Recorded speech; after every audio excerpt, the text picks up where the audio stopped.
Now, many products made in Africa may be sold with little evidence of the hard work that goes into making them.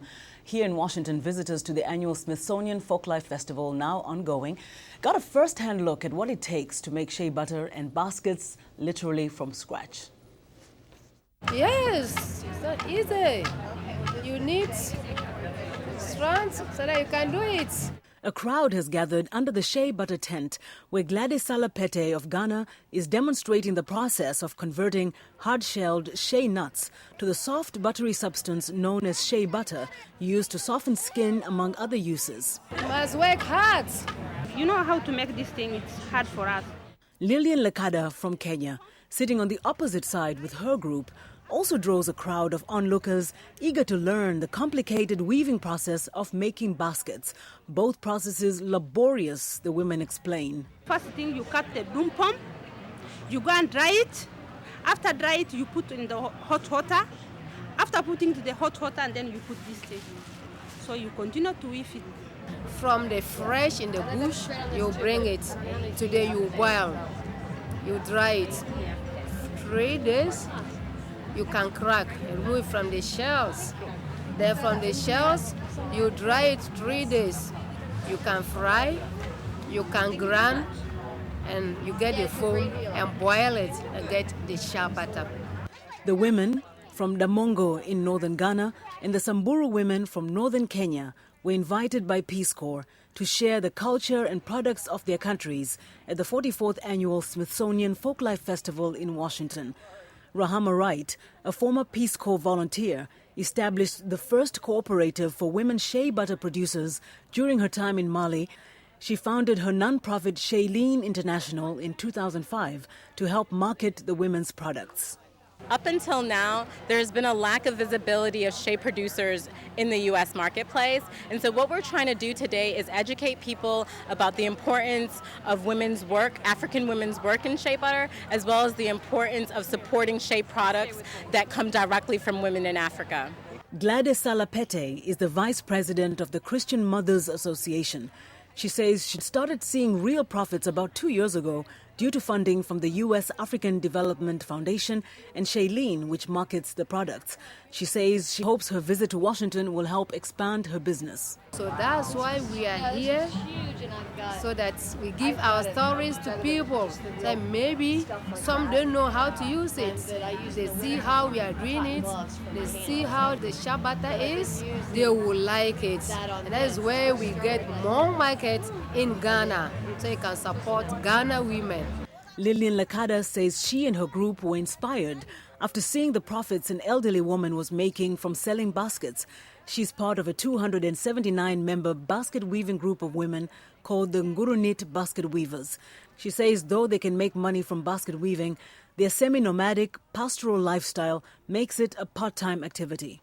So as a woman of pastoralist, you have a lot of work to do. First thing. So you say basket, children, water, etc. For this one, if you don't have a lot of work at home, or 3 days, 4 days, but if you have a lot of work, it can even take 2 weeks to make it.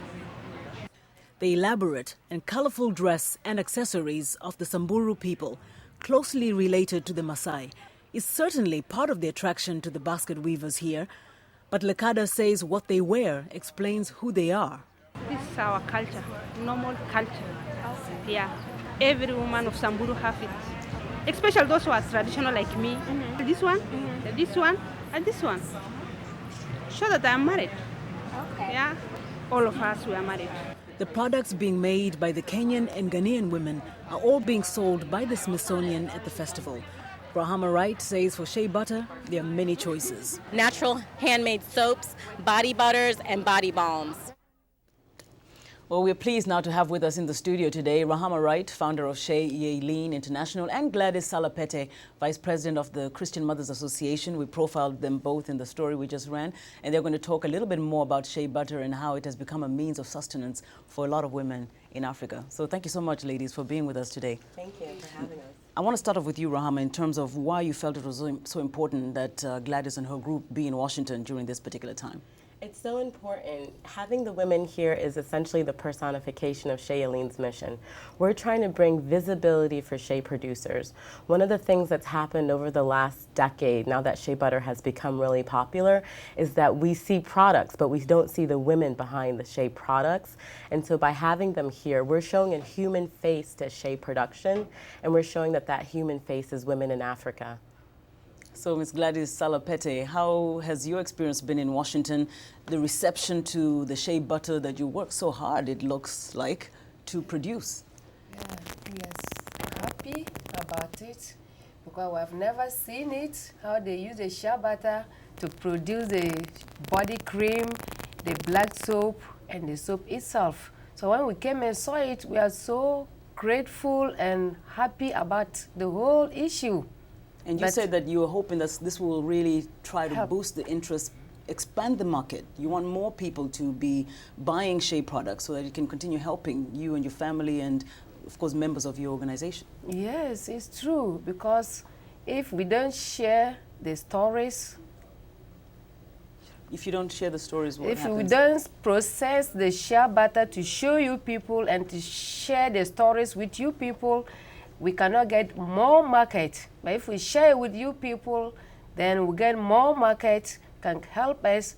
As I said now, I gain $70 for each month to take care of my school children, light bill, health insurance, water bills, and renting bills. And I read that before, excuse me, before that you were only making like $30. Yes, yes. Rahama, just to move on a little bit in terms of the impact you want to make here in the U.S., you've been trying to introduce this group and the shea butter products in various venues, like you'll be going to Busboys and Poets, some other local venues. How has the reception been? Is this what you were anticipating? I could not have, in my wildest dreams, realized the participation, the positivity that we're receiving. Everyone is so interested. People who are attending the mall are very inquisitive. They don't Are they buying? They're buying. We're actually selling out of all of our products. Okay. And so the reception has been amazing. And we'll be having an event tomorrow at Busboys and Poets in Washington, D.C. to give people an opportunity to interact with the women. And the response has been extremely positive. I could not have imagined this. Well, that's good. Now, I want to ask you specifically, Gladys, Sala, Petey, and this is a point you made about how you were quoted saying, I have come to believe that African women who can support her husband financially at home is often free from domestic violence. And you mentioned that your husband is so proud of you and that he's really showing you off. Yeah. So you really believe that this is more than just making money. It's really a life-changing experience in terms of how families are run. Yes, it's true. Because in Ghana, it's not easy because if you're in the house, that is what you just mentioned. If you don't have, am I going right way? Yes, yes. If you don't have, if you don't have anything doing in the house, ooh. So you think that's been a source of a lot of conflict, finance? Yes, yes. And when a woman is able to contribute, then that is less. Yeah. You know, in Ghana, we have a lot of dropouts who couldn't make their schooling up. So, you know, you don't work, you don't do anything in the house, you have a lot of violence in the house. And we made, a lot of us, the dropouts, made our money because we got up and met our mother. That was their business. And the channels is there at north side, free. You go to the bush, you pick, nobody asks for it. And that is where you get your money for. So if you are doing that in the family, you are happy with your husband knows you get something for the family. Because you are not working.